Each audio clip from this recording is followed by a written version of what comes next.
সিনেমাটি শুরু হয় ড্যানি নামক এক জাদুকরকে দেখিয়ে, যে কিনা নিউ ইয়র্কের শহরে জাদু দেখাচ্ছে। আর এরপর ড্যানি ম্যাজিকের মাধ্যমে একে একে তার টিমের 3জন সদস্যকে হাজির করে, যার মধ্যে এই লোকটির নাম ম্যারি, এই লোকটির নাম জ্যাক আর এই মেয়েটির নাম হ্যাংরি। এরপর ড্যানি আর তার টিমের লোকেরা মিলে অডিয়েন্সের মধ্য থেকে বস্কো নামক একটা ছেলেকে স্টেজে ডেকে এনে জাদু দেখাতে থাকে এবং এই জাদুর মাধ্যমে তারা সেখানে থাকা অডিয়েন্সের মধ্যে ভিনেগার নামক এমন এক ব্যক্তির গোপন তথ্য ফাঁস করে, যে কিনা নিউ ইয়র্কের সহজ সরল মানুষদের রিটার্ডের টাকা আত্মসাৎ করে ক্রিপ্টোকারেন্সিতে ইনভেস্ট করেছিল। আসলে জাদুঘরদের উদ্দেশ্য সমস্ত লোকেরা সাধারণ মানুষকে ঠকিয়ে ধনী হয়, সেই সমস্ত ধনীদের টাকা চুরি করে সাধারণ মানুষের মধ্যে বিলিয়ে দেওয়া। প্রতিবারের মতো আজকেও ড্যানি ও তার টিমের লোকেরা মিলে এই লোকটির অ্যাকাউন্ট হ্যাক করছে এবং সমস্ত টাকা এখানে থাকা অডিয়েন্সের মধ্যে দান করছে, যা দেখে অডিয়েন্সরা খুশি হলেও ভিনেগার রেগে গিয়ে ড্যানি ও তার টিমের লোকেদেরকে মারতে চায়। কিন্তু মুহূর্তের মধ্যে ড্যানি ও তার টিমের লোকেরা সেখান থেকে অদৃশ্য হয়ে যায়। আর তখনই সেখানে পুলিশ আসতে থাকলে অডিয়েন্সরা সেখান থেকে চলে যায়। ভিনেগার স্টেজে উঠে ড্যানি ও তার টিমের লোকেদেরকে খুঁজতে থাকলে সে দেখতে পায় এই শোটি 3D হলোগ্রাফি মাধ্যমে পরিচালনা করা হচ্ছিল। সেটা দেখে ভিনেগার তো আরো বেশি রেগে যায়। অন্যদিকে বস্কো নামের ছেলেটিকে আমরা আবারও দেখতে পাই, যে কিনা তার বন্ধু চার্লি বান্ধবী জনকে নিয়ে শো থেকে পালিয়ে এসেছে। আর এখানে আমরা তাদের 3জনের কথাই জানতে পারি বস্কোই মূলত তাদের এই 2 বন্ধুর সাহায্যে ড্যানি ও তার টিমের লোকেদেরকে 3D হলোগ্রাম লাগিয়ে শো দেখাচ্ছিল।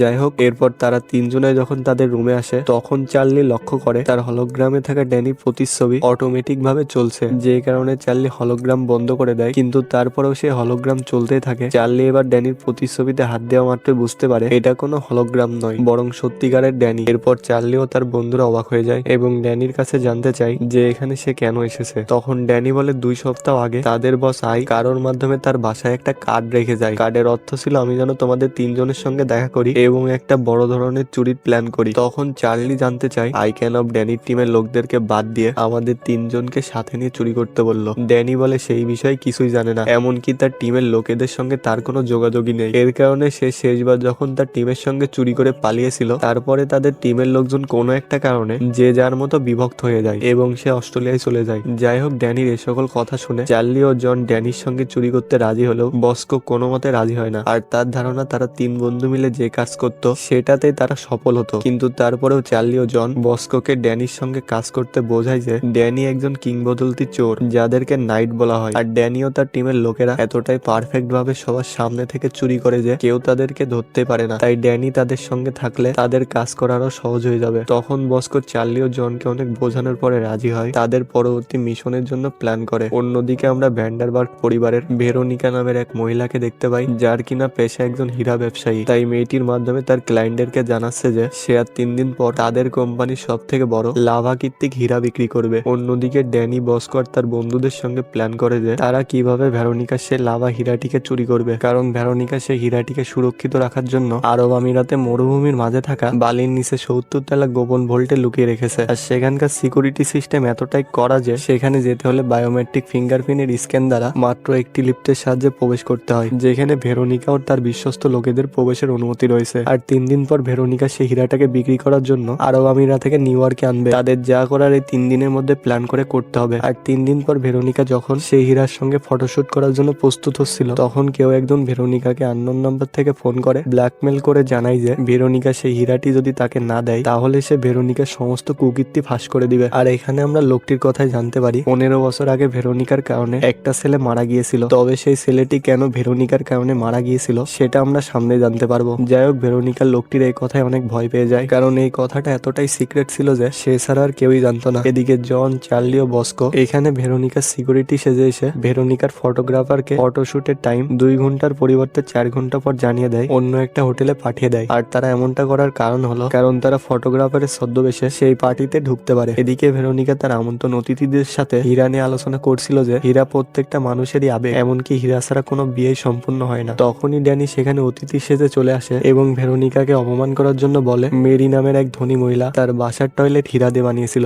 যেই কারণে বিক্ষুব্ধ জনতা আবেগের বশতে তাকে 1 মাসের মধ্যে হত্যা করেছিল। আর এই কথা শোনা মাত্রই ভেরোনিকা ড্যানির পরিচয় জানতে চাইলে তখন ড্যানি তার পরিচয় না দিয়ে বলে একজন ধনী ব্যক্তি তাই সে এখানে এসেছে, ঠিক যেমন তোমার কিছু আমন্ত্রিত অস্ত্র ব্যবসায়ী এসেছে। তাই বলে ড্যানি সেখান থেকে চলে যেতে থাকলে ভেরোনিকার ম্যানেজার ড্যানিকে আটকানোর চেষ্টা করে। তখন ভেরোনিকা ম্যানেজারকে বলে সে যেন কোনো অতিথিদের সঙ্গে খারাপ ব্যবহার না করে। এরপর ভেরোনিকা যখন হীরার সঙ্গে ফটোশুট করতে আসে তখন আমরা দেখতে পাই বস্কো, জন এবং চার্লি ভেরোনিকার ফটোশুটটা সেজে এসেছে। আর এরপর বস্কো ভেরোনিকার ফটোশুট করতে থাকে এবং বিভিন্ন বিভিন্ন বাহানায় ভেরোনিকাকে বলতে থাকে সে যেন সেই হীরাটা তার হাতে নিয়ে ফটোশুট করে। তখন ভেরোনিকা বস্কোর কথা মতো যখন হীরা হাতে নিয়ে ফটোশুট করতে থাকে তখন জন ধীরে ধীরে ভেরোনিকার হাত থেকে সেই হীরাটা নিতে যায়। তখনই ম্যানেজার জনকে ভেরোনিকার কাছ থেকে সরিয়ে দেয় এবং সেখান থেকে চলে যেতে বলে। তখন ভেরোনিকার কাছে বিষয়টা সন্দেহজনক মনে হলেও তার হাতে সময় না থাকার কারণে সে ফটোশুট বন্ধ করে হীরাটাকে নিয়ে কাস্টমারদের সামনে চলে আসে। তখন বস্কো, চার্লি এবং জন দ্রুত তাদের ড্রেস চেঞ্জ করে সেই পার্টিতে চলে আসে। আর ভেরোনিকা যখন কাস্টমারকে হীরা প্রদর্শন করে দেখাচ্ছিল তখন বস্কো ভেরোনিকাকে অপমান করে বলে, এই পৃথিবীটা হলো আমাদের মা আর তুমি আমাদের মায়ের কাছ থেকে হীরা চুরি করে নিজের ভাগ্য গড়ে তুলছো। আর এই বলে বস্কো সবার মনোযোগ আকর্ষণ করার জন্য সেখানে থাকা কাঁচের তৈরি একটি ডায়মন্ড ভেঙে ফেলে। যে কারণে গার্ডরা যখন বস্কোকে ধরতে যায় তখন ড্যানি ভেরোনিকাকে উদ্দেশ্য করে তার পরিচয় দিয়ে বলে, একজন ম্যাজিশিয়ান, এখন সে একটা ম্যাজিক দেখাবে যে ম্যাজিকের মাধ্যমে বক্সের ভেতরে থাকা ডায়মন্ড তার হাতে চলে আসবে। তখন ভেরোনিকা বলে, তার এই হীরা বক্সের মধ্যে এতটাই সুরক্ষিত যে তুমি চাইলে কখনোই জাদুর মাধ্যমে সেই হীরাটি তোমার হাতে এনে দেখাতে পারবে না। কিন্তু ড্যানি তখন করে কি, মুহূর্তের মধ্যে জাদু করে সেই হীরার বক্সটি খুলে ফেলে, যা দেখে ভেরোনিকা অবাক হয়ে যায় এবং দ্রুত হীরাটিকে বক্স থেকে বের করে তার হাতে নেয়। তখন ড্যানি মুহূর্তের মধ্যে জাদু দিয়ে ভেরোনিকার হাতে সেই হীরাটি ভেঙে ফেলে এবং আসল হীরাটি তার হাতে এনে দেখায়। আর এটা দেখে ভেরোনিকা তখন রেগে গেলে ম্যানেজার ভেরোনিকার সুরক্ষার জন্য রুমে পাঠিয়ে দেয় এবং সেই হীরাটি নেওয়ার জন্য ড্যানিকে যখন গুলি করতে যায় তখন ড্যানির টিমের জ্যাক নামে সে লোকটি এসে ম্যানেজারকে মেরে আহত করে। আর জ্যাক এখানে আসার কারণ হলো ড্যানির বস আই ড্যানিকে যে একটা কার্ড পাঠিয়েছিল সেম এরকম একটা কার্ড জ্যাককেও পাঠিয়েছিল, কিন্তু মেন এখানে ড্যানিকে ডায়মন্ডটি চুরি করার জন্য পাঠিয়েছে আর জ্যাককে পাঠিয়েছে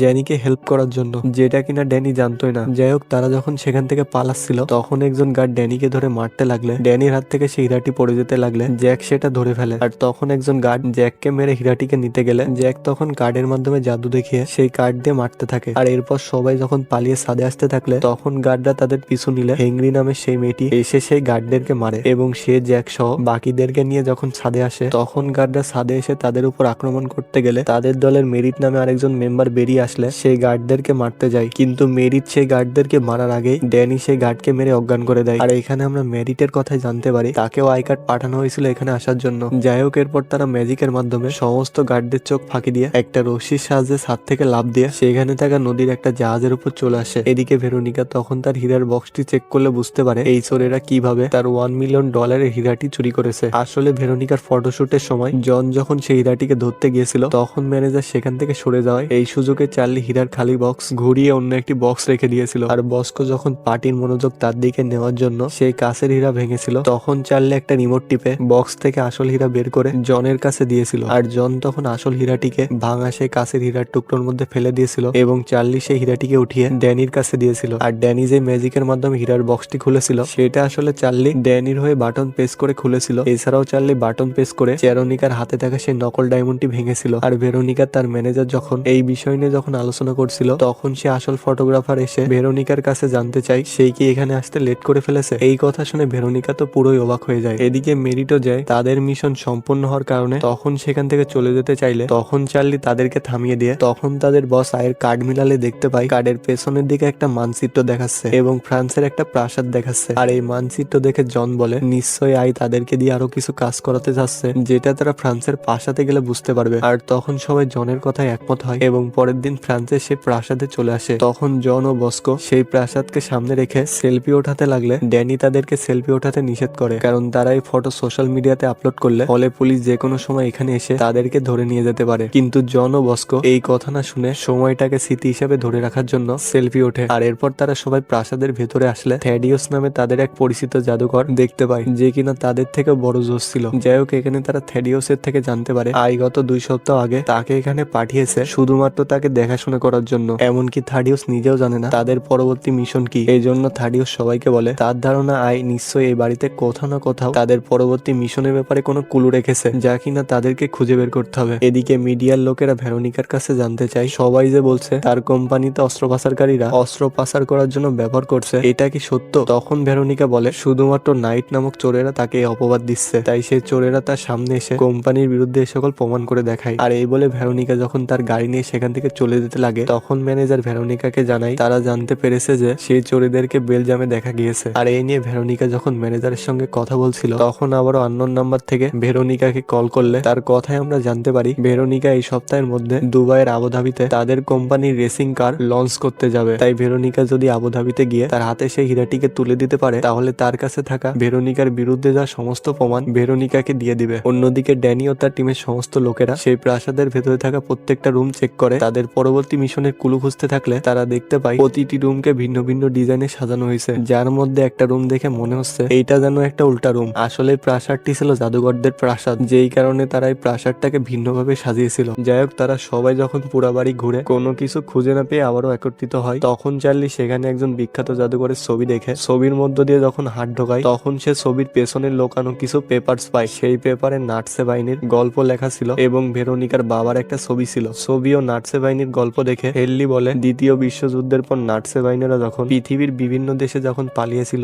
তাদের মধ্যে ভেরোনিকার বাবা পিটারও ছিল, যে কিনা নাটসে বাহিনীর কালো টাকা পাচার করে ধনী হয়ে গেছিল। আর এই কথা শুনে থেডিউস বুঝতে পারে নিশ্চয়ই আইসে তারা ভেরোনিকার ব্যাপারে এই গোপন বিষয়টি সম্পর্কে তুলে ধরে ভেরোনিকার পুরো পরিবারের মুখোশ উন্মোচক করবে। এর কারণে ভেরোনিকা তার বাবার মতোই অস্ত্র ব্যবসায়ীদের সাথে ব্যবসা করে সে কালো টাকা পাচার করছে। তখন বস্কো ইন্টারনেট থেকে ভেরোনিকার কিছু গোপন তথ্য বের করে বলে ভেরোনিকার মা 15 বছর আগে আত্মহত্যা করে মারা গিয়েছে, আর তার 7 দিন পরে তাদের কাজের মেয়ে ও কাজের মেয়ের একমাত্র ছেলে অ্যাক্সিডেন্ট করে মারা যায়। যেই কারণে পুলিশ এই ঘটনাটিকে একটা পরিকল্পিত মার্ডার হিসেবে মনে করেছিল, কিন্তু তারা এই বিষয়ে কোনো প্রমাণই করতে পারেনি। যাই হোক, তারা সবাই যখন এই নিয়ে আলোচনা করছিল তখন সেখানে পুলিশ চলে আসে। তারা সে সমস্ত রুমে লুকাতে থাকে যেখানে তারা পরবর্তী মিশনের জন্য কুলু খুঁজছিল। তখন সমস্ত রুমে পুলিশেরা তাদেরকে খুঁজতে থাকলে তারা পুলিশদের সাথে এমন এমন কাণ্ড করে যেই কারণে পুলিশদেরই মাথা ঘুরতে থাকে। এদিকে থার্ডিউস কিছু পুলিশদেরকে আটকানোর জন্য পুলিশের সামনে গিয়ে দাঁড়ালে তখন জ্যাক ও জন বাইরে থেকে থার্ডিউসকে পালাতে বলে, কিন্তু থার্ডিউস তাদেরকে এখান থেকে পালাতে বলে। তখন সে ম্যাজিক করে গায়েব হয়ে যায়। তখন পুলিশেরা তাকে গুলি করতে থাকলে সে বেসমেন্টে এসে লুকিয়ে থাকে। অন্যদিকে আবার কিছু পুলিশেরা জ্যাক, জন আর ম্যারিটকে অ্যারেস্ট করে। আর এদিকে হ্যাংরি, চার্লি, বস্কো যখন লুকিয়ে বেসমেন্টে আসে তারা দেখতে পায় থার্ডিউসের গায়ে গুলি লাগায় সে অনেক আহত হয়ে গেছে। যেই কারণে হ্যাংরি থার্ডিউসকে নিয়ে সেখান থেকে পালাতে চাইলে থার্ডিউস তাদেরকে তাকে নিয়ে চিন্তা করতে মানা করে এবং সবাইকে একত্রে থেকে এই মিশনটি কমপ্লিট করতে বলে সে সেখানে মারা যায়। আর ড্যানি তখন সবাইকে নিয়ে সেখান থেকে পালিয়ে একটা জঙ্গলে চলে আসলে বস্কো তখন জনকে পুলিশের হাত থেকে বাঁচানোর জন্য পুলিশ স্টেশনে যেতে চায়। সবাই তাকে বোঝায় সে যদি এখন পুলিশ স্টেশনে যায় পুলিশ তাকেও গ্রেপ্তার করবে। তাদের এখন এমন একজন মানুষের প্রয়োজন যার সাহায্যে তারা জ্যাক ও ম্যারিটকে পুলিশ স্টেশন থেকে বের করে আনতে পারবে। অন্যদিকে আমরা দেখতে পাই পুলিশ ম্যারিটকে ধরার কারণে ভেরোনিকা পুলিশ স্টেশনে এসে একা ম্যারিটের সঙ্গে দেখা করে জানতে চায় তার হীরাটি কোথায়। তখন ম্যারিট হীরার কথা বলতে না চাইলে ভেরোনিকা ম্যারিটকে একজন প্রতারক জাদুকর হিসেবে অপমান করে। তখন ম্যারিট ভেরোনিকাকে বলে জাদুকরেরা প্রতারক নয়, কেবলমাত্র কৌশলে অবলম্বন করে। আর এই বলে ম্যারিট তখন ভেরোনিকার অতীতের কথা মনে পড়িয়ে দিলে ভেরোনিকা ম্যারিটের কথা জানতে পারে ভেরোনিকার বাবা তাদেরই বাসার কাজের মেয়ের সঙ্গে শারীরিক সম্পর্ক করে। সম্পর্ক করা কাজের মেয়েটি তখন গর্ভবতী হয়। তখন সে একটা ছেলে বাচ্চা জন্ম দেয়। ভেরোনিকার মা যখন এই কথাটা জানতে পেরেছিল তখন সে আত্মহত্যা করেছিল। এছাড়াও ভেরোনিকা যখন এই কথাটা জানতে পেরেছিল তখন সে রেগে গিয়ে কাজের মেয়ের গাড়ির ব্রেকের তার কেটে কাজের মেয়ে ও তার ছেলেটিকে হত্যা করেছিল। সেই সমস্ত ঘটনাটিকে অ্যাক্সিডেন্ট বলে চালিয়ে দিয়েছিল। আর ম্যারিট এই সমস্ত কথা কিভাবে জানলো আমরা এটা সামনেই জানতে পারবো। যাই হোক, এই কথা শুনে ভেরোনিকা ম্যারিটের উপর রেগে সেখান থেকে বের হয়ে জনকে তার সঙ্গে নিয়ে যাওয়ার জন্য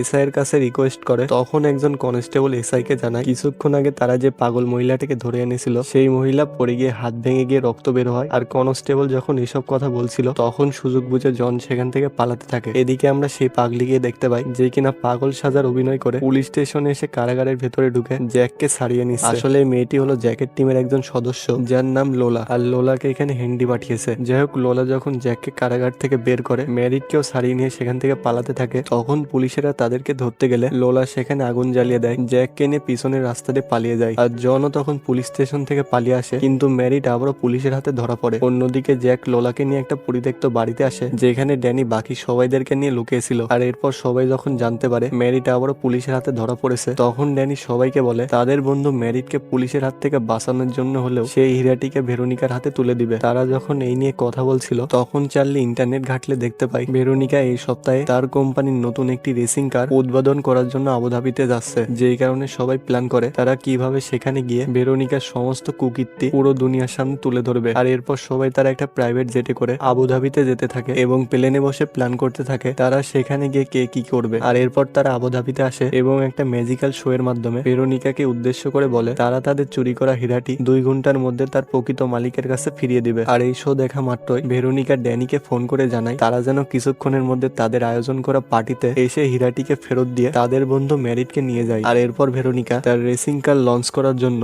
সকলকে দেখাচ্ছিল তখন লোলা, হেনরি, ড্যানি ও জ্যাক ভেরোনিকার সঙ্গে দেখা করে সেই হীরাটি দিয়ে বন্ধু ম্যারিটকে ফিরিয়ে নেয়। আর অন্যদিকে জন একজন ফটোগ্রাফার সবারকে বোকা বানানোর জন্য তার ফটোশপের ব্যাচটি চুরি করে বস্কোকে দেয়। তখন বস্কো চার্লি মিলে সেই কার্ডটি পরিধান করে সিকিউরিটিদেরকে দেখে সেই গাড়ির ফটোশুট করার নাম করে হঠাৎ সেই গাড়িটি নিয়ে সেখান থেকে পালিয়ে যেতে থাকে। তখন সমস্ত সিকিউরিটি গার্ড এমনকি পুলিশ তাদের পিছু নিতে থাকে। ভেরোনিকা যখন দেখতে পায় কেউ একজন তার গাড়ি নিয়ে পালিয়ে গেছে তখন সে বুঝতে পারে যে এই কাজটি ড্যানির লোকেরাই করেছে, যেই কারণে ভেরোনিকা ড্যানি ও তার বন্ধুদেরকে ধরতে যায়। তখনই ড্যানি তার বন্ধুদেরকে নিয়ে ম্যাজিকের মাধ্যমে মুহূর্তের মধ্যে সেই রুমে থাকা বেসমেন্টে আসলে দেখতে পায় এটা একটা কার মেরামত করার জায়গা। যাই হোক, ভেরোনিকাও তখন সেখানে চলে আসে। তখন তাদের সবাইকে বলে তারা এখন এমন একটা কাছের চেম্বারে আটকা পড়েছে যেখান থেকে তারা চাইলেও বের হতে পারবে না। এর কারণে এই চেম্বারটি মাটির এতটা নিচে যে কেউ কখনো তাদেরকে খুঁজতে আসবে না, কারণ তারা কিছুক্ষণের মধ্যে মাটির নিচে চাপা পড়ে মারা যাবে। আর এই বলে ভেরোনিকা সেই চেম্বারের মধ্যে অটোমেটিক সিস্টেমের বালু ফেলে দিয়ে এইখান থেকে চলে যায়। তখন ড্যানি ও তার বন্ধুরা সেখান থেকে বেরোনোর জন্য অনেক চেষ্টা করে, কিন্তু সব চেষ্টায় ব্যর্থ হয়। যেই কারণে তারা এবার এমন একজন বিখ্যাত ম্যাজিশিয়ানের কথা মনে করে যে কিনা একটা শো দেখাতে গিয়ে নিজেকে বালি ভর্তি বক্সের মধ্যে বন্দি করেও কিভাবে বেঁচে ফিরে এসেছিল। আর এই কথা মনে করে জ্যাক তখন রুমের উপরে একটা পানির লাইনের পাইপ ভেঙে সেই চেম্বারের মধ্যে পানি ঢোকানোর চেষ্টা করে, যেন পানির কারণে বালু ভিজে যাওয়ায় সেই চেম্বারটি ভেঙে যায়। অন্যদিকে ভেরোনিকা যখন তার গাড়িতে করে হীরা নিয়ে তখন সেখান থেকে চলে যাচ্ছিল, তখন সেই ব্ল্যাকমেল ভেরোনিকাকে আবারও ফোন করে বলে সে যেন হীরা নিয়ে সেই জায়গাতে যায় যেখানে সে হীরা সংরক্ষণ করে রাখে। এদিকে পুলিশেরা বস্কোকে ধরে অ্যাড্রেস করে পুলিশ স্টেশনে নিয়ে যেতে থাকে। আর এদিকে জ্যাক সকলের সাহায্যে পানির পাইপ ভাঙতে সক্ষম হয়, যেই কারণে নিমিষে কাছের চেম্বারটি পানি দিয়ে ভরে যায়। কিন্তু তারপরেও চেম্বারটি ভেঙে না যাওয়ার কারণে হেনরি তখন তার হাতের হীরার আংটি দিয়ে সেই কাজটির উপরে ফাটল ধরায় এবং বাকিরা মিলে লাথি দেওয়ার সাথে সাথে অবশেষে সেই গিলাসটি ভেঙে ফেলতে সক্ষম হয়, যেই কারণে তারা সবাই সেখান থেকে বেরিয়ে আসে। আর অন্যদিকে বস্কো পুলিশদেরকে মেরে সেও পুলিশের গাড়ি থেকে বেরিয়ে আসে। আর এদিকে ভেরোনিকা যখন গোপন ভোল্টে আসে তখন সে ফাইনালি সে ব্ল্যাক কালারকে দেখতে পায়, যে কিনা আর কেউই নয়, সে হলো চার্লি। আর এখানে আমরা চার্লির কথাই জানতে পারি চার্লি হলো ভেরোনিকার বাবার সে অবৈধ সন্তান যাকে 15 বছর আগে ভেরোনিকা হত্যা করতে চেয়েছিল, কিন্তু সৌভাগ্যবশত সেদিন চার্লি বেঁচে গেলেও তার মা মারা গিয়েছিল। তারপর থেকে চার্লি তার প্রতিশোধ নিতে চেয়েছিল। যাই হোক, ভেরোনিকা এখানে চার্লির কাছে তার কৃতকার্যের জন্য ক্ষমা চায় এবং ভাই বলে যখন স্বীকৃতি দেয় সে ডায়মন্ড যখন চার্লির হাতে তুলে দেয় তখন চার্লি অনেক অবাক হয়ে যায়। আর চার্লি যখন খুশি হয়ে সেই হীরাটিকে দেখছিল তখন ভেরোনিকা করে কি তার কাছে থাকা পিস্তল বের করে চার্লির মাথায় শুট করে চার্লিকে সেখানে মেরে ফেলে। আর এরপর সে যখন চার্লির হাত থেকে সেই হীরাটিকে নিতে যায় তখন চার্লি অবাক করে উঠে দাঁড়িয়ে হাসতে থাকে, যা দেখে ভেরোনিকা অনেক ভয় পেয়ে যায়। আর তখনই চার্লি এই রুমের পর্দা সরালে ভেরোনিকা দেখতে পায় সমস্ত অডিয়েন্স তার এই কুকীর্তি দেখে ফেলেছে, যে কারণে আরোই সে অবাক হয়ে যায়। তখন আমরা চার্লির কথাই জানতে পারি চার্লি মূলত জন এবং বস্কোর সাহায্য নিয়ে ভেরোনিকাকে এখানে এনেছিল। অনেক আগে থেকে এই জায়গাটিকে 3D হলোগ্রামের মাধ্যমে এমন ভাবে সাজিয়েছিল যেন ভেরোনিকা মনে করে সে তার আসল ভোল্টের মধ্যে প্রবেশ করেছে। আর ভেরোনিকা যে চার্লিকে গুলি করেছিল সেটা একটা নকল পিস্তল, যেটা কিনা ভেরোনিকা এই রুমে আসার সময় বস্কোকে একজন গার্ড মনে করে বস্কোর থেকে নিয়ে নেয়। চার্লি মূলত তার টিমের সবাইকে আগে থেকে ভেরোনিকা ও তার সম্পর্কের ব্যাপারে সবকিছুই বলে দিয়েছিল, যে কারণে মেরিট পুলিশ স্টেশন থেকে ভেরোনিকাকে কুকীর্তর কথা মনে করে দিয়েছিল। যাই হোক, ভেরোনিকাকে পুলিশরা তখন অ্যাড্রেস করে নিয়ে যায়। চার্লি যেহেতু উত্তরাধিকার সূত্রে এই হীরার মালিক, তাই সেই সিদ্ধান্ত নেয় এই হীরাটি সেখানে পাঠিয়ে দেবে যেখান থেকে এটাকে আনা হয়েছিল। আসলে মূলত এই হীরাটি আফ্রিকা থেকে আনা হয়েছিল। আর চার্লি এখন চাই এই হীরাটি আবারও আফ্রিকাতে ফেরত যাক। আবারও চার্লি তার উত্তরাধিকার সূত্রে পাওয়া যায় তার যত সম্পত্তি রয়েছে সে সবকিছু বিক্রি করে তার অডিয়েন্স আর গরিব অসহায়দের মধ্যে দান করবে। আর এই কথা শোনা মাত্রই অডিয়েন্সরা অনেক খুশি হয়ে যায়। আর এখানে আমরা চার্লির কথায় আরো জানতে পারি সমস্ত নাইটদেরকে যে কার্ড পাঠিয়েছিল সেই লোকটি আই নয় বরং চার্লি ছিল। চার্লি তার দুই বন্ধুর সাহায্যে ফ্রান্সের সেই বাড়ির ছবির পিছনে তার বাবা পিটারের ছবি রেখে এসেছিল। আর চার্লির এই কথা শুনে সমস্ত নাইটেরা অনেক অবাক হয়ে যায়, তারপরেও তারা অনেক খুশি হয়। এরপর সমস্ত নাইটেরা যখন চার্লির বাসায় একত্রিত হয়ে মিশন সাকসেস হওয়ার কারণে এনজয় করছিল তখন কেউ একজন এসে একটা পার্সেল রেখে যায়। আর চার্লি তখন পার্সেল খুললে দেখতে পায় এটা একটা হলোগ্রাম, যেখানে একজন ম্যাজিশিয়ান তাদেরকে বলছে যে তাদের মিশন এখানে শেষ নয় বরং শুরু। সমস্ত নাইটেরা মিলে একত্রে যেন কাজ করে। এই কথা শুনে তারা সবাই অনেক খুশি হয়ে যায়। আর তার সাথে সাথে এই সিনেমাটি এখানে শেষ হয়ে যায়। সিনেমাটি আপনাদের কাছে কেমন লাগছে অবশ্যই কমেন্টে জানাইতে ভুলবেন না। বরাবরের মতো আপনাদের কাছে আমার চ্যানেলটা সাবস্ক্রাইব করার জন্য অনুরোধ রইল। আপনারা অবশ্যই মনে করে আমার এই ছোট্ট চ্যানেলটি সাবস্ক্রাইব করে দিবেন। তো সবাই ভালো থাকবেন, সুস্থ থাকবেন, আল্লাহ হাফেজ।